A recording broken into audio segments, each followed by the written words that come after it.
Welcome everyone. In this class today we will study about electron transport chain, or we can even call it as electron transport system. In the previous videos we have seen how carbohydrate or glucose has been oxidized and it has produced, that is, it has undergone this glucose has undergone the process of glycolysis and produced pyruvic acid. How this pyruvic acid has been oxidized and undergone this Krebs cycle.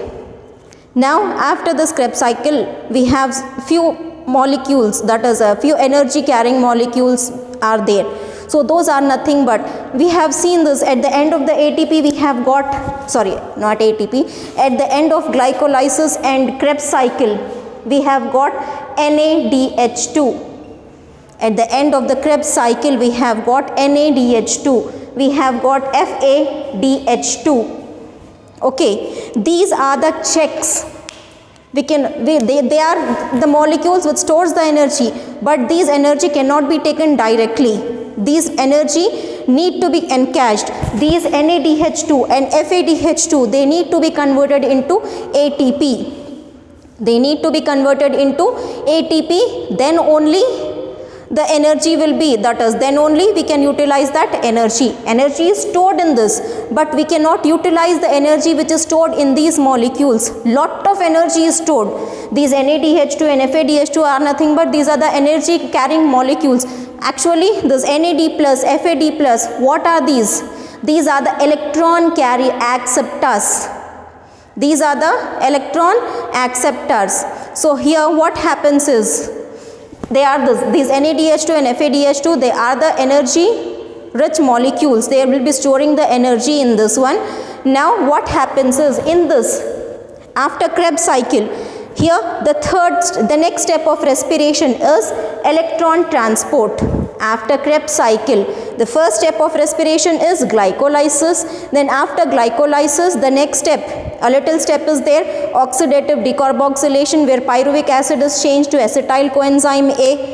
Okay, then acetyl coenzyme A along with this oxaloacetic acid will enter into another Krebs cycle, thereby forming citric acid cycle, thereby forming citric acid.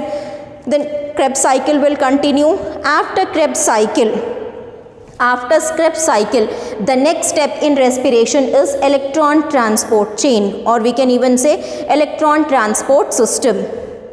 Next step of respiration is electron transport chain or electron transport system. So what happens in this electron transport chain? So here these electrons in this electron transport system or electron transport chain, these that is, these electrons are gone. The electrons will go through a series of electron acceptors. The electron will passed on from one acceptor to another acceptor. Electrons will be moving from one acceptor to another acceptor, and at the end they will be going to this oxygen. The last acceptor of electron is oxygen. In this electron transport chain, what happens? The electron is transferred from one electron transfer to another electron acceptor. So here, and the chain continues. One electron will go to the second acceptor, first acceptor from first acceptor to second acceptor to third acceptor, third to fourth, okay, until it gets oxygen. Oxygen is the last acceptor of electrons. So what happens in this electron transport chain? Electrons are transported to a series of electron acceptors. Electrons are transported to a series of electron acceptors, thereby finally accepted by the oxygen. So let us see how this cycle takes place. We said glycolysis takes place in the cytoplasm. Glycolysis takes place in the cytoplasm, whereas Krebs cycle take place in mitochondria. Krebs cycle takes place in mitochondria, and this electron transport chain, it takes place in the inner membrane of mitochondria. Inner membrane of mitochondria. So the next step after Krebs cycle, the next step of respiration is electron transport chain, where electrons will be transported to many electron acceptors, thereby finally being accepted by the oxygen. Let us see how this transfer takes place, how this transfer of electrons take place. So at the end of Krebs cycle, what we have got is NADH2. At the end of the Krebs cycle, we have got NADH2 and FADH2. These NADH2 and FADH2 will move through different complexes. Different complexes will be present. Complex 1, complex 2, complex 3, complex 4. So this NADH2, the electrons from this NADH2 will be transferred to these complexes. Okay, and finally it will be accepted by oxygen. Let us see how this takes place. So what happened at the end of the Krebs cycle? What we have got? NADH2 and FADH2. At the end of the Krebs cycle, we have got NADH2 and FADH2, and we have also got GTP also. Okay, there is no need for this GTP to further any work because energy has already stored in this molecule. So, but energy which is stored in these molecules has to be encased. But here what happens is these NADH2 will enter into the complexes. Enter into the complexes, electron that is enter into the complexes which is present inside the inner membrane of mitochondria. For example, this is a cell. Inside the cell, this is the cytoplasm.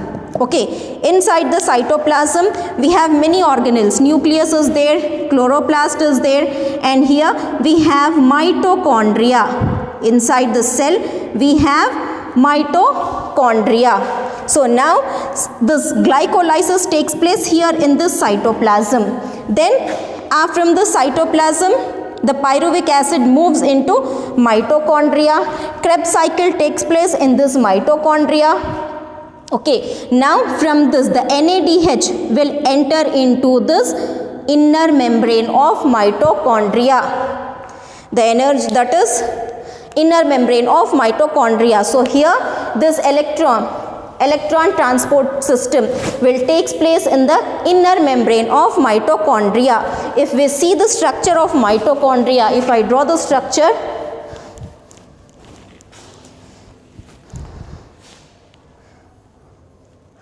this is the inner membrane, cristae we call it as, and here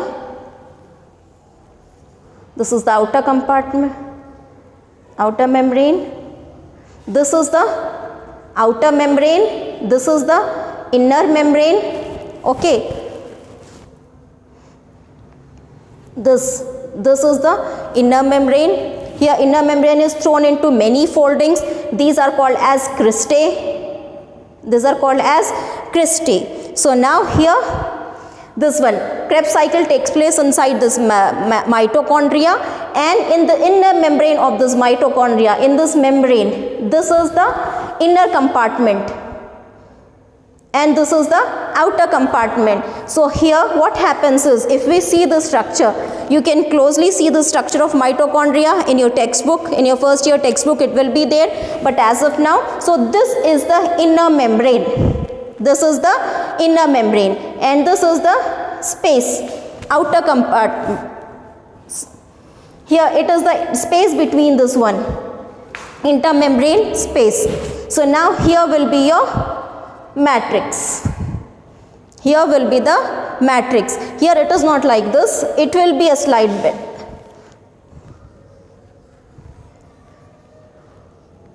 It will be like this. You just see this one. So here this will be your matrix. For understanding matrix, this will be this inner, that is cristae, this will be the matrix. This is the space between the inner membrane and the outer membrane. This is the space between inner membrane and outer membrane. These are the cristae, and inside this you have matrix. So what happens here is, if you see this space, it is this one. Okay, this one is this, and this which we are showing is this one, matrix.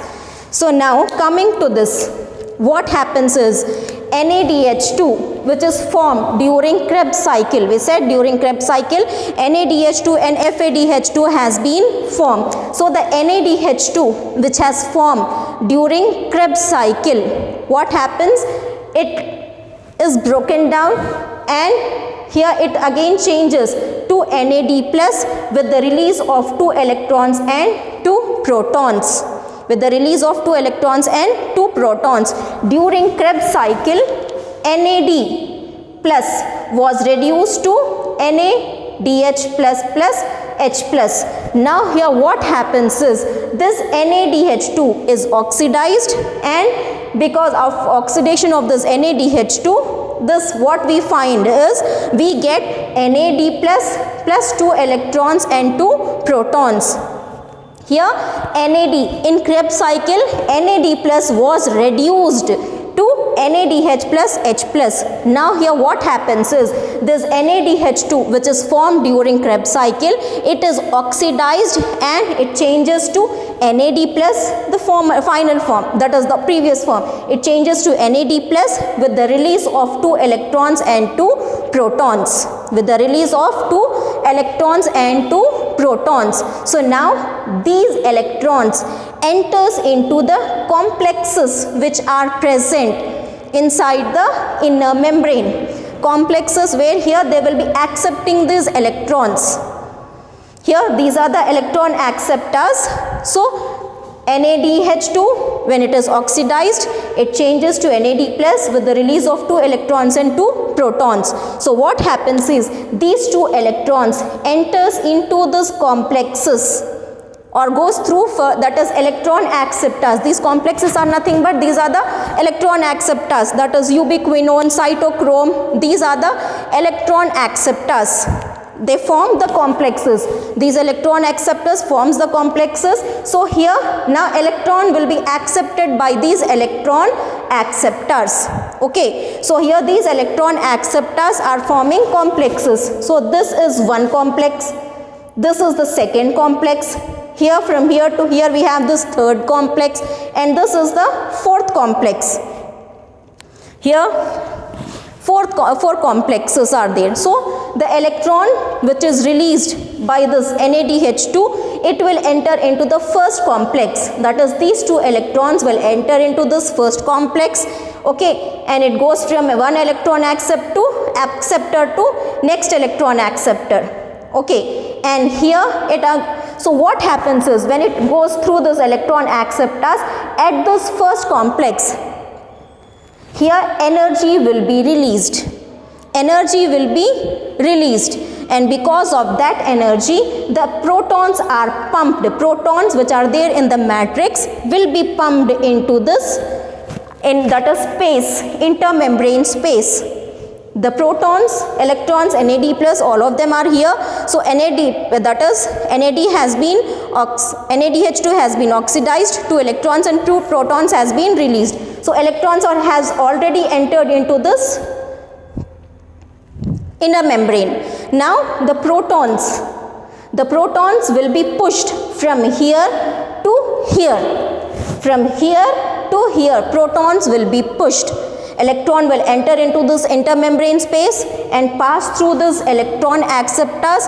When they are passing through this electron acceptors at different stages, energy will be released. See here, this electrons has been accepted by this electron acceptor. Now it is moving to another acceptor. When it moves to another acceptor, now here energy will be released.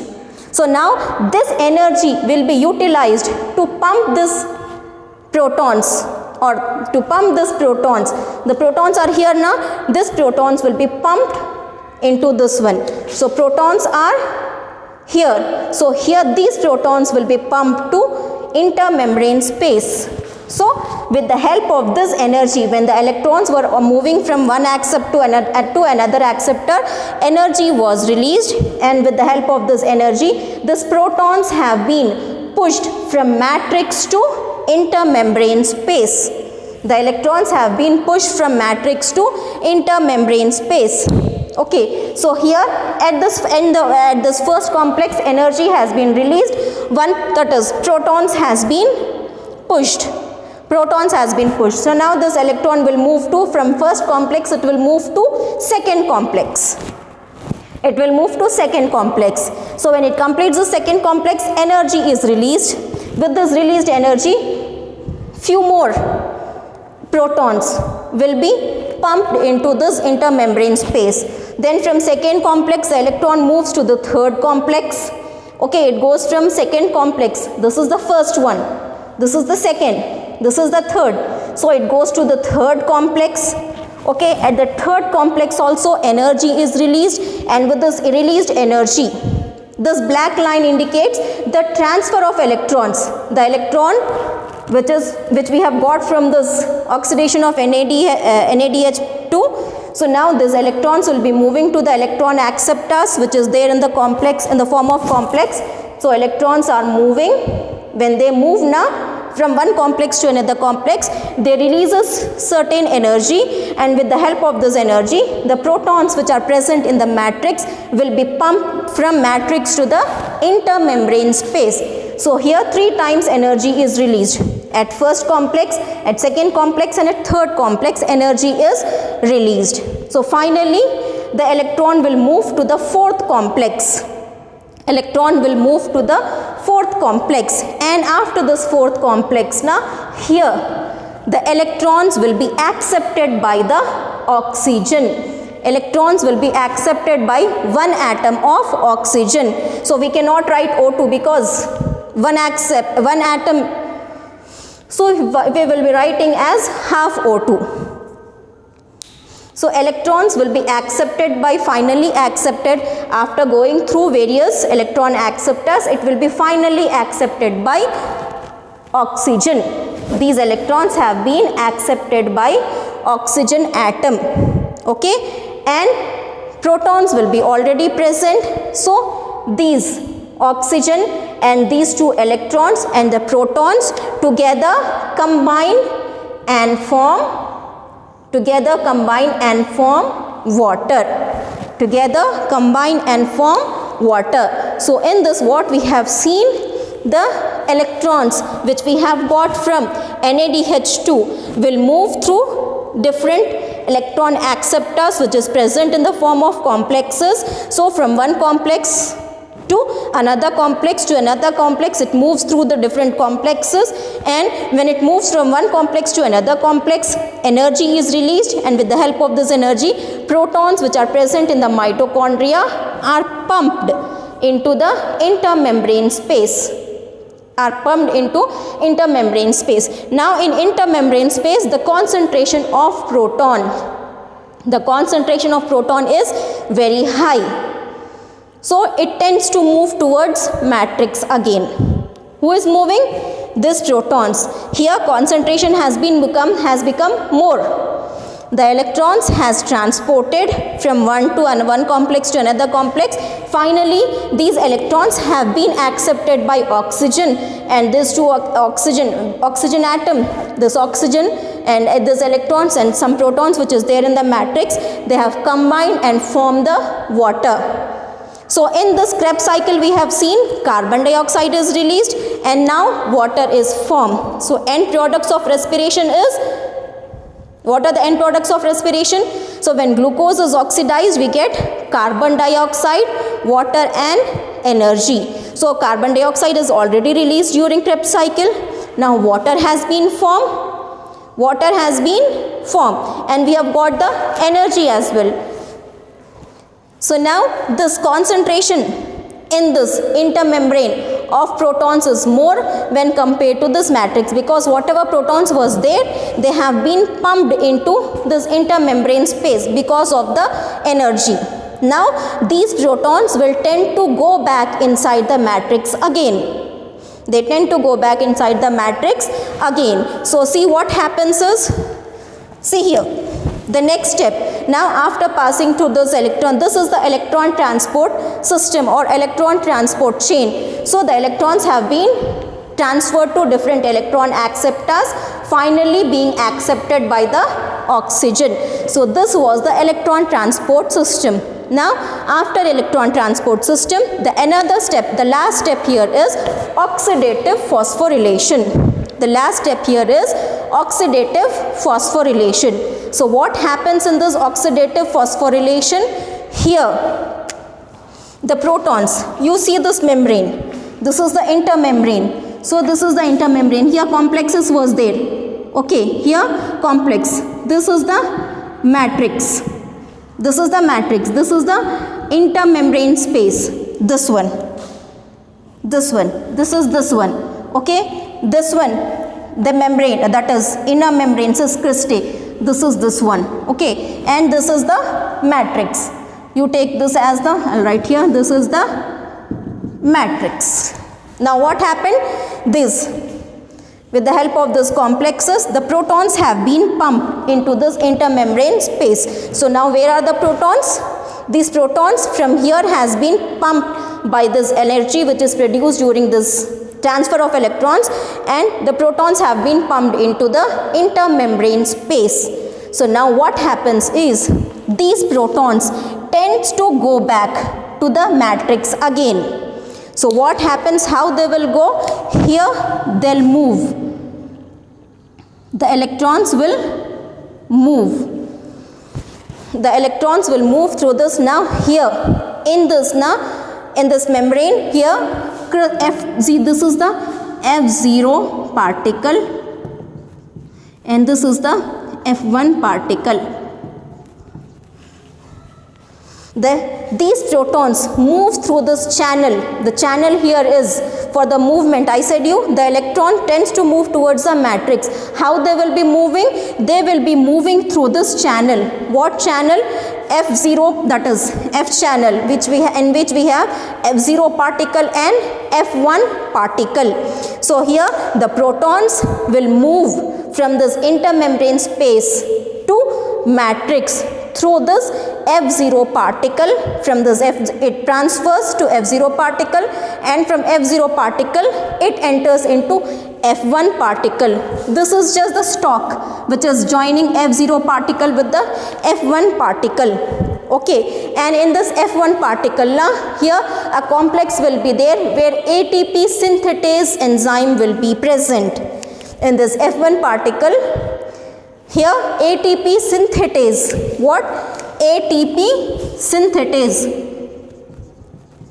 ATP synthetase enzyme will be present. So what happens is, when the protons from this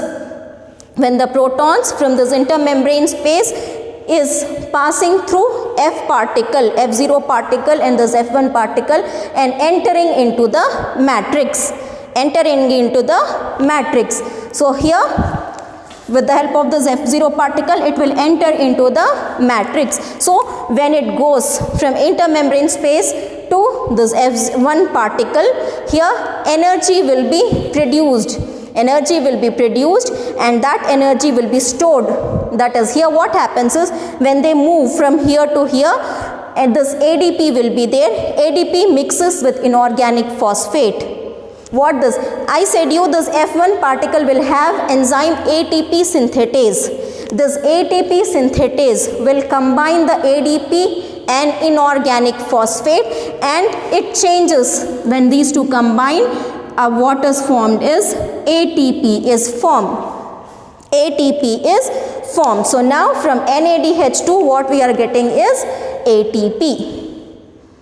I said you, NADH will be changed to ATP. It will be converted into ATP. FADH2 will also be converted into ATP. How they are converted? They move through this electron acceptors, and finally electrons will be accepted by the oxygen, leaving behind the protons. These protons, with the help of the chemoosmotic process, so here they will move from this intermembrane space to this matrix. Here, because here in the matrix the concentration of protons is very less, so here concentration is more. So these protons tends to move from higher concentration to lower concentration. So how they move? They move through this F0 and F1 particles. So these protons, they move from F0 to, they move from here through F0 particle and to this F1 particle. So now here what happens? Here, because of the energy which is formed, because of this movement of protons, energy is produced. So that energy is used to combine this ADP with inorganic phosphate, and what is formed is ATP. What is formed is ATP. If this NADH2 is going, the same with FADH2. FADH2. FAD will be oxidized, it will change to FAD plus 2 electrons and 2 protons. So these electrons will enter, it will go through the same phase, but NADH2 will give, one NADH2 will give 3 ATPs and one FADH2 will give 2 ATPs. So this is how ATP are formed. This is how ATP are formed. The protons which is there in the intermembrane space, in oxidative phosphorylation, what is happening is the electrons which were pushed during this the protons which were pushed in the intermembrane space during electron transport will tend to further go back into the matrix. How they go back? With the help, they go back through this F0 F1 particle, and in this F1 particle enzyme ATP synthetase is there. Because of this movement of protons, now energy will be generated. That energy will be utilized to change this ADP, will combine, that energy will be utilized to combine this ADP with inorganic phosphate with the help of the enzyme ATP synthetase, and what is formed is ATP is formed. So now NADH2 is giving us ATP.